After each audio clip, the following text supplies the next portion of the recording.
Hello everyone, welcome to Invest Wisdom. In this video, we're going to talk about what is S&P 500 Index Fund and how does it work. Investing 101. If you are new to this channel, do like and subscribe to the channel. You're a typical American who doesn't know how to save for retirement. I've heard that putting money in the stock market will provide you with greater long-term growth and investment. Then you had an idea, invest in S&P 500 index funds. You've heard of the S&P 500 and believe you understand it and how it can improve your portfolio. You know little about the S&P 500. This video explains the SP 500, everything an American investor needs to know about index ETFs. Most individuals, especially the average American, don't realize these 4 truths regarding S&P 500 index funds. At the end of the movie, you won't be able to call yourself an average American due to your S&P 500 knowledge. Most people are aware of the basics of the S&P 500 index fund, but I'll give you all you need to know. Let's discuss the S&P 500 and index funds. The SPDR S&P 500 SPY is a unit investment trust rather than an exchange-traded fund that mirrors the S&P 500 index. Possible question: what does that mean? It is both insignificant and significant. Please accept my apologies for being rather vague. A unit investment trust is structured similarly to an exchange-traded fund or ETF, although in a less active manner. According to the rules, it cannot be an actively managed fund. There are actively managed exchange-traded funds or ETFs. They are rather uncommon. Their regulations primarily make them indexable and passive. The unit investment trust must be passive and based on a predetermined portfolio. Active trading is prohibited.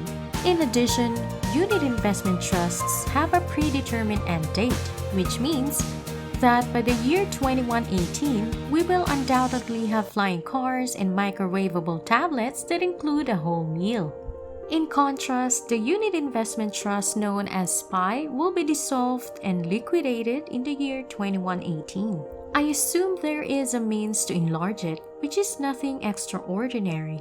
Understanding how dividends are managed by unit investment trusts is also crucial. Many S&P 500 firms pay dividends to their shareholders, and if the shareholder is an investment company, the dividend may be promptly reinvested and then paid out quarterly in the future.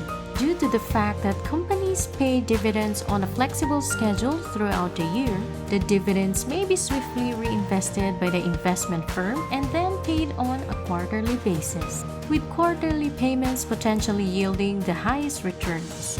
In contrast, the restrictions of a unit investment trust prohibit dividend reinvestment immediately. You must pay in cash and hold the cash until the due date. It is conceivable that these may lead to unfavorable results. However, the converse is also true. If the unit investment trust retains the funds and a bear market ensues, the funds may be worth more than if they were promptly reinvested. In the end, it produced outcomes that were comparable for the 3 businesses. Expense ratios are provided for each of the 3 S&P 500 ETFs. The fee charged by the management organization for administering this investment on your behalf is fairly low. The SPDR S&P 500 Unit Trust has an expense ratio of 0.0945%.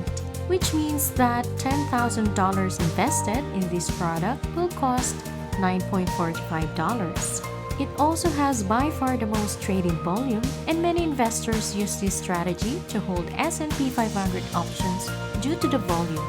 Additionally, it is the oldest S&P 500 ETF, having been established in 1993. The iShares Core S&P 500 ETF, symbol IVV, is rated second on this list. IVV has an expense-to-revenue ratio. Although IVV has a smaller trading volume than SP, it has a lower cost ratio and greater trading volume than the third ETF we will review. The third index fund is the Vanguard S&P 500 ETF or VO. which has the lowest expense ratio of 0% or $3 for every $10,000 invested, and the lowest trading volume of the three index funds. In contrast, the average American investor is worried since these assets should be held for the long term. The second unknown fact relates to the S&P 500. I'm going to expose a little known fact about the S&P 500 right now. The majority of individuals assume that the S&P 500 reflects 500 companies. True, but it really relates to 505 unique stocks. This is because despite the fact that the S&P 500 consists of 500 distinct companies, a few of them have several classes of stock, such as Class A, Class B, and Class C, resulting in the S&P 500 having 505 distinct stocks. The S&P 500 index includes 500 of America's largest corporations, but not necessarily the top 500. Multiple variables, including the company's profitability, trading volume, and market capitalization, affects its value. In other words, the value of the company and a number of other features that the average American is disinterested in. You may be pondering, I know there is something called the S&P 500 index, but how can I invest in it? How does it work, you may ask?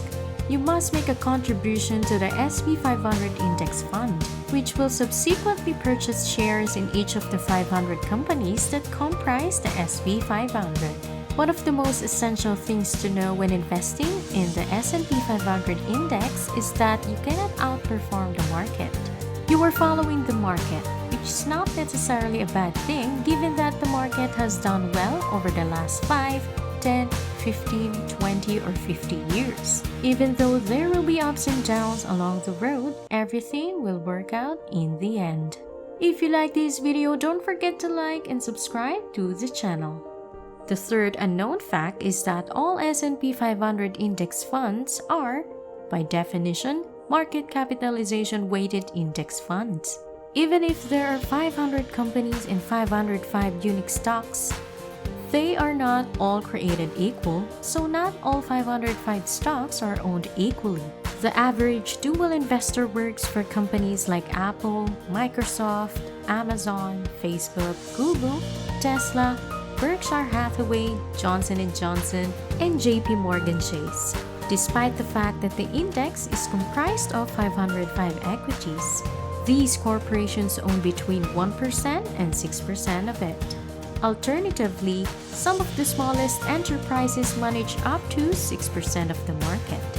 You may be considering Unigroup Xerox Armor Classes A and C or News Corporation's Class E. A small fraction of the index is owned by these companies. If you own the S&P 500 index, you are diversified, but not as much as you may believe.